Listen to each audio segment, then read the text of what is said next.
नमस्कार, the such आप देख रहे हैं। आपके साथ मैं हूं आदित्य कुमार। आप अंदाजा लगाइए, मैंने सोच लीजिए कि आपके अकाउंट में 100-200 रुपया है और अचानक से आपके अकाउंट का दायरा बढ़ के करोड़ों में हो जाए। कैसा महसूस करेंगे आप तो बड़ा खुश हो जाएंगे। आप सोचेंगे अब इस पैसे का हम करें क्या। तो आपको हम बता दें, ये एक जगह से ऐसी खबर सामने नहीं आई है, बल्कि बिहार से लेकर उत्तर प्रदेश के कई जिलों से ऐसी खबरें सामने आ चुकी हैं कि एक किसान के अकाउंट में, एक आदमी के अकाउंट में, एक मजदूर के अकाउंट में करोड़ों रुपए अपने आप ही आ गए। अब वो तो बड़ा खुश हो गया। और बिहार की एक खबर सबसे ज्यादा वायरल हुई थी। वो खबर ये थी कि जब अकाउंट में पैसे आ गए तब उसने कहा कि मोदी जी ने पहली किस्त भेजी है। 15 लाख वाली, मोदी जी ने कहा था ना काला धन वापस आएगा, तो 15-15 लाख रुपए हर भारतीय नागरिक के अकाउंट में हो। बाद में अमित शाह जी ने इसे जुमला जरूर बोल दिया था, लेकिन हो सकता है कि मोदी जी अब पहली किस्त सबके अकाउंट में भेज रहे हो। बिहार से जो खबर थी वो ये थी, बैंक की गलती से खाते में आए 5.5 लाख, यानी 5,50,000 रुपए। और फिर शख्स ने कहा अब वापस नहीं करेंगे हम, पीएम मोदी जी ने मुझे पहली किस्त भेजी है। उसके बाद ये लगा सभी को कि भैया ये अकाउंट में जो लोग बैठते हैं, वहाँ काम करते हैं, जो बैंकों में थोड़ी बहुत गलतियाँ हो जाती, इस वजह से जो है ये चला गया होगा अमाउंट 5,50,000 का, ये वापस कर लिया जाएगा। जैसे खगड़िया ज़िले का यह मामला है। मानसी थाना क्षेत्र के बख्तियारपुर गांव के मूल निवासी रंजीत दास के खाते में पैसा गया। उसने पुलिस और बैंक से कहा कि सारा पैसा खर्च कर चुका हूं, अब हमारे पास पैसा नहीं है, जो करना हो कर लो, क्योंकि हमें तो लगा कि प्रधानमंत्री मोदी जी ने हमें पहली किस्त दी। वो सब तो ठीक था, लेकिन उसके बाद एक के बाद एक खबरें ऐसी निकलकर सामने आने लगी कि भैया बौछार हो गई है रुपयों की। मतलब इतना पैसा अभी तो लाखों में था, अब ये करोड़ों में आंकड़ा पहुंच गया। एक खबर और आपको बता दें, ये खबर है बिहार से ही है। बिना हॉट सीट पर बैठे बिहार के 2 बच्चे बन गए करोड़पति। हॉट सीट मतलब समझे, हॉट सीट माने कौन बनेगा करोड़पति, केबीसी अमिताभ बच्चन वाला। उसमें बिना बैठे ही बच्चे करोड़पति हो गए। 900 करोड़ रुपए खाते में देख घर वाले हैरान हो गए और बैंक वाले भी परेशान हो गए, पसीना पसीना, कि भैया इतना ज़्यादा कैसे आ गया रकम। तो ये खबर है बिहार के कटिहार जिले की। एक गजब मामला है। 2 बच्चे बगैर कुछ किए छोटी सी उम्र में करोड़पति बन गए हैं। 900 करोड़ रुपए खाते में आए भैया। ये आजमनगर के दोनों छात्रों अकाउंट में पैसा आया है। कहाँ से पैसा आया, कहाँ, कैसे, किसने क्या भेजा, इसके बारे में बैंक वाले अभी माथापच्ची कर रहे हैं। उनको पता ही नहीं कहाँ से पैसा आ गया।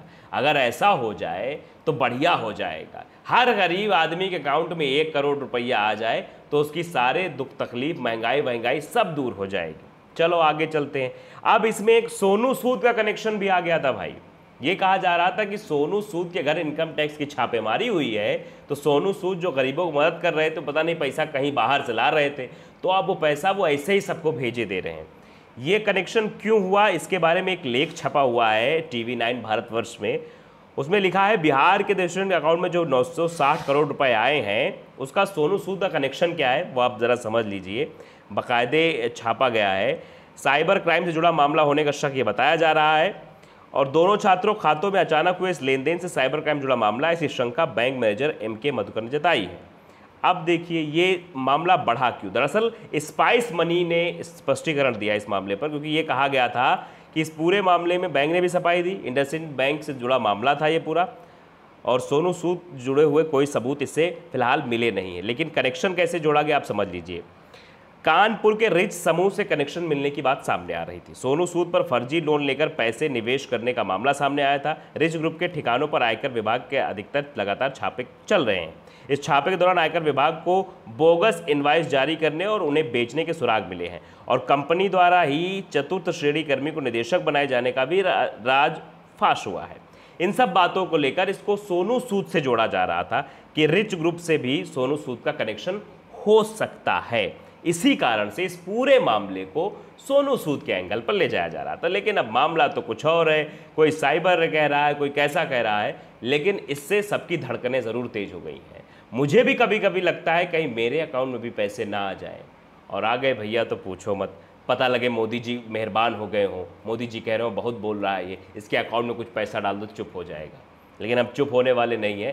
फिलहाल 15 लाख तो जुमला बता ही दिया था अमित शाह जी ने। अब आगरा से खबर आ गई। बिहार में तो चल ही रहा था, बिहार में 2 छात्रों के अकाउंट में पैसा आ गया, किसान के अकाउंट में पैसा आ गया, लेकिन अब यह आगरा में भी आ गया। आगरा में रातों रात करोड़पति बन गया। बाइक मैकेनिक खाते में निकले हैं 1,20,00,000 रुपए। माने समझते हैं आप, इतनी बड़ी रकम बाइक मैकेनिक के पास कैसे। अब ये खबर समझ लो, ये मामला है थाना बरहन क्षेत्र का, गांव गढ़ी रामबख्श का है। गढ़ी रामबख्श निवासी कपिल, उम्र उसकी 20 वर्ष बताई जा रही। स्टेट बैंक शाखा खांडा में चलता है उसका। कपिल बुधवार को अपने खाते में 5,000 रुपये निकालने के लिए गया था।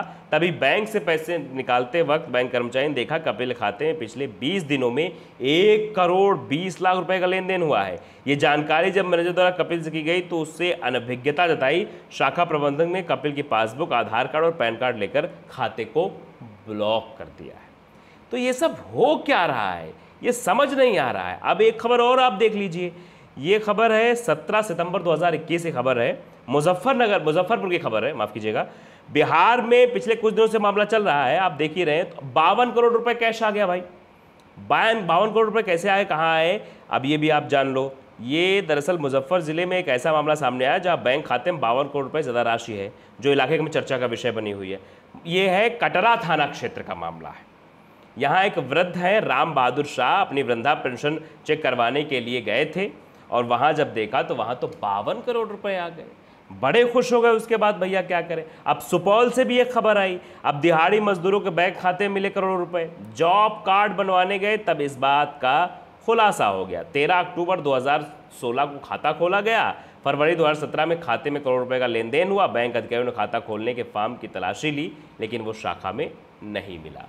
तो ये करोड़ों का लेन देन कहाँ हो रहा है, ये बड़ा मामला हो गया है। दरअसल अब इसको सरकार क्या करेगी क्या नहीं करेगी अलग बात है, लेकिन अब सोचनीय बात यह है कि पैसे आ जा कहाँ से रहे हैं। क्या जनधन खाता खुलवाने का मकसद ये था कि लाखों करोड़ों का टर्नओवर इधर से उधर होता रहेगा, क्योंकि ये लोग कभी चेक नहीं करते हैं। अब पेंशन वेंशन आ गई कोई तो भले ही जाके अकाउंट चेक करवा लिए, क्योंकि इतने जनधन खाते हो गए थे कि प्रधानमंत्री मोदी तो गुणगान कर रहे थे कि हमने इतने जनधन खाते खुलवा दिए, 0 बैलेंस पे खाता खुलता था। तो लग गई भैया होड़ कि खुलवा लो, क्या पता मोदी जी कभी कोई सहायता राशि इसमें डाल देंगे, कभी 15 लाख वाली किस्त ही भेज देंगे। इसी चक्कर में इतने खाते खुल गए पूछो मत भैया। लेकिन उन खातों को क्या हुआ, अब ये बड़ा सवाल बन गया है। आखिर सरकार का खाता खोलने के पीछे क्या मकसद था? क्या ब्लैक को व्हाइट करने का मकसद था, या फिर साइबर की बात बता, क्योंकि अभी तक इस पर कोई आधिकारिक बयान सामने नहीं आया। अभी तक सिर्फ जांचें चल रही है। बैंक वाले परेशान कि ट्रांजैक्शन कहां से हो जा रहा है, क्योंकि वो कर्मचारी हैं। अब बढ़ के साहब से बात किया जाए, बैंक के मालिक वाले से बात किया जाए तो पता लगे क्या झोल है क्या झोल नहीं है। लेकिन अब ये समझना बहुत ज़रूरी हो गया है, क्योंकि ये तमाशा बहुत बड़ा होता चला जा रहा है। जैसे जैसे ये मामला बढ़ रहा है, एक मामले आने के बाद दूसरा, तीसरा, चौथा, पांचवा, छठवां एक के बाद आते ही चले जा रहे हैं। तो अब ये सोचना भी पड़ेगा आखिरकार ये हो क्यों रहा है। क्योंकि अकाउंट में पैसा आ रहा है तो पता लग रहा है, थोड़ी देर बाद गायब भी हो जा रहा है। कुछ के अकाउंट में सिर्फ ये दिखाया जा रहा है कि पैसा आया तो, लेकिन गया भी, यानी केवल ट्रांजैक्शन हुआ 20 दिन में करोड़ों का। कैसे, क्यों, कौन है जो कर रहा है इस्तेमाल अकाउंट का, ये जानना बहुत ज़रूरी है। तो आप भी सतर्क रहिए। अगर आपके अकाउंट में पैसे वैसे आ जाते हैं तो आप सोचिए कि उनका करना क्या है और कैसे डील करनी है बैंक वालों से। क्योंकि खाते तो मोदी जी ने खुलवा दिए, लेकिन इन खातों का इस्तेमाल कौन कर रहा है ये जानना आपके लिए भी ज़रूरी है। इसलिए हम इस खबर को आपके बीच प्रसारित कर रहे हैं। तो सच को अगर आपने सब्सक्राइब नहीं किया, सब्सक्राइब कर लीजिए, बेल आइकन ज़रूर दबाइए ताकि ऐसी खबर आप तक पहुँचती रहे। नमस्कार।